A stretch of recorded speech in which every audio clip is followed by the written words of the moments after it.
Well, I, for one, was so tired of getting my news about the White House from neutral organizations like the Associated Press. Bring on Breitbart and Fox News. Obviously, beacons of journalism. The White House is going to now determine what news outlets cover Trump in rotating out the traditional ones for the more conservative outlets. We all saw this coming, except for apparently the Democrats and all 70 million people that stayed home on November 6th. 5th? What day was it? Oh my God. Project 2025 very clearly says that the White House Press Corps and the White House Correspondents Association, that's not a law. They don't have to keep it. They don't have to respect democratic ideals. Who cares? While everyone's distracted by Trump's budget being narrowly passed in the House, I know it's devastating, but like the one silver lining is we get more of those MAGA Republicans crying on this app about how they're losing all of their benefits and like, how is this happening to them? I don't know. My soul just needs some karmic retribution right now to get through the next 4 years. And for those of you that are screaming, oh, you're such a mean girl. Yes, I'm the mean one because I voted for human rights and health insurance for people and lunches for children and benefits for everyone and marriages for everyone. I'm the mean one because I wanted everyone to be happy. What a weird take that is. Sorry.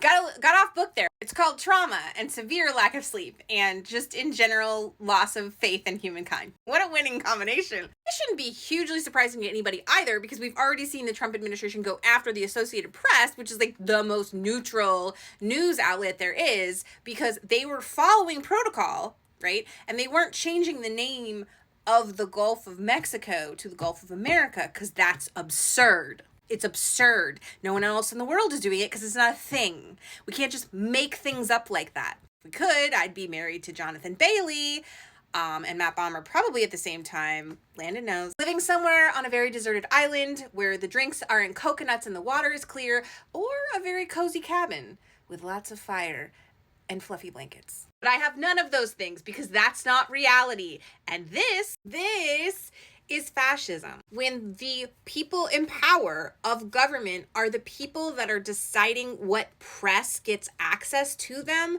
and what press can disseminate information to the public. I don't know how to explain this more than to tell you that's the exact definition. I mean, you can just Google it or, I don't know, look over to the people in Russia, for example, because that's how the Kremlin does it. The people covering the president in this country historically have been democratically elected by a body of journalists that care about journalistic integrity, not ratings and money and whatever the hell else they're doing over in those cult media channels. I feel like they're selling a lot of pillows and gym memberships, no? Problem is now, when you're getting your news from the president, it's going to be spun by right-wing journalists. 2/3 of the journalists that were called on by the White House yesterday were associated with right-wing news groups. But you know who's not going to know that? They're cult disciples. They're just going to take it as Bible, truth, whatever that means. And all the apolitical people who don't watch news and have no idea what's going on are going to either hear it from them and maybe be skeptical,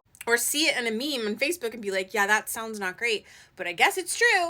But anyway, I heard there's a new plague coming over from bats, in addition to the other one from the birds. So maybe all over soon.